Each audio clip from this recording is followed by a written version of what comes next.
If you've ever started a painting and the proportions feel a little bit off, something doesn't feel quite right, it's usually because the photo wasn't matched to your chosen canvas size before you began painting. The good news is it's very, very easy to fix, either on your computer or even easier on your phone in just a couple of minutes. Let me show you exactly how I set up before I begin painting. Okay, the very first thing you need to do with your photograph, once you've chosen your portrait, your pet portrait, in this case I'm going to be using an apple as an example, but the very first thing you need to do is decide on the canvas size and then make your photo to the correct aspect ratio. I'm going to demonstrate that for you now. Now I'm in my photographs here and you can see I've got this apple. And if I go over to my edit button, now you can do this on your iPhone as well. You can either do it on, I'm doing mine on the MacBook because it's easier for me to do a screen recording. But if you wanted to, you could do all of this on your phone. The same rules will apply, the same edit features will still apply. So I'm clicking the edit button and then I want to go to my crop. So if I click the crop, and then here you will see your aspects.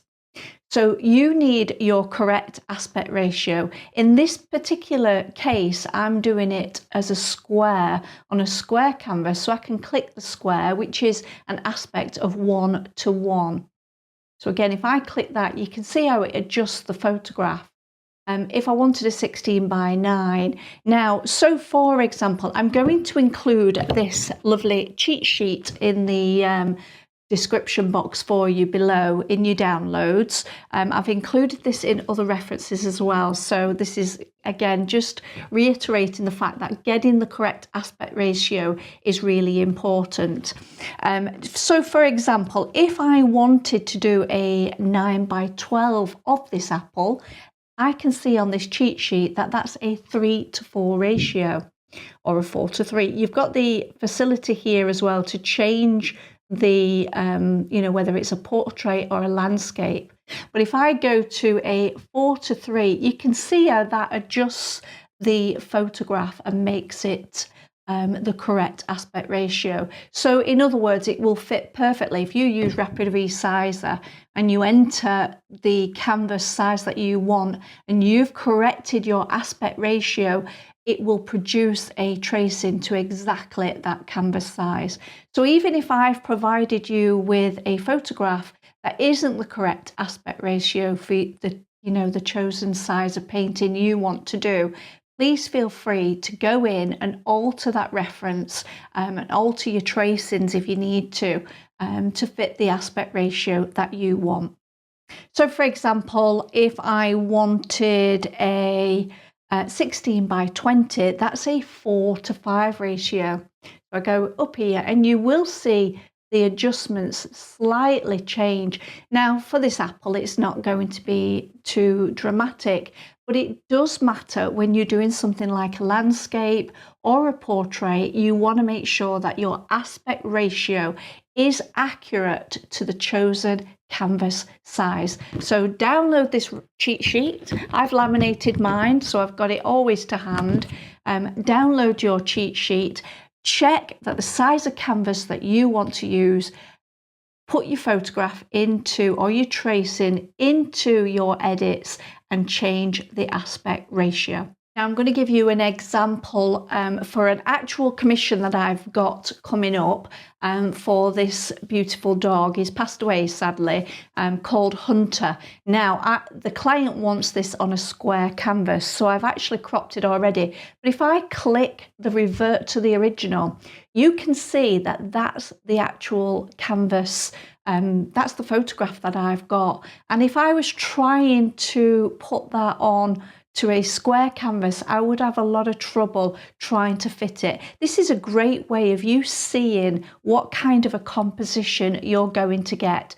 So again, I've put this into my aspect ratio. I'm going to click crop. So I've gone into my edits. You can see this is the photograph. I'm going to click edit. Then I'm going to click crop, and then I'm going to go with a square for this particular commission piece, and I'll click square, and then I can then zoom in. I'm actually pinching on my trackpad pad, but you can actually just grab the corners as well and alter your cropping that way. I am going to zoom in now until I get the kind of crop that I want. And I'm trying to position something on those cross lines for, you know, the eye or something like that, because that's also a nice compositional thing to do. That's quite a nice crop there. Even though parts of his ear will come off the painting, that actually gives you a really nice crop. I'm going to just shrink that a little bit. And again, I can adjust and play with this to get the correct aspect ratio for this particular commission. So again, number one job before you begin painting is decide on your canvas size and then crop your photograph to the correct aspect ratio for that particular canvas size. Use that cheat sheet to give you a heads up on exactly what aspect ratio your canvas size falls into. So I'm now including a screen recording of my phone. I'm going into the Photos app, and at the bottom edge you'll see where I can edit the button and then choose the squares at the top to create the aspect ratio. And as I scroll along the bottom, I have all of those aspect ratio options like I showed you on the computer. So again, this cropping can easily be done on your phone, whether you're using an Android or iPhone. I'm on an iPhone, but I'm pretty certain that all these options will be available on both. I hope you found this little tutorial helpful. This is exactly how I set up every time I begin a painting.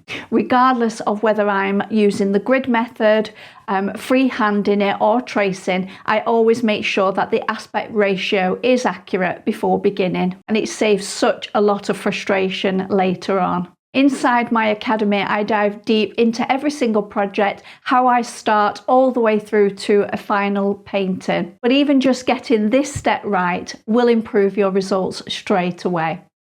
Once again, thanks for watching, and I'll see you in the next video.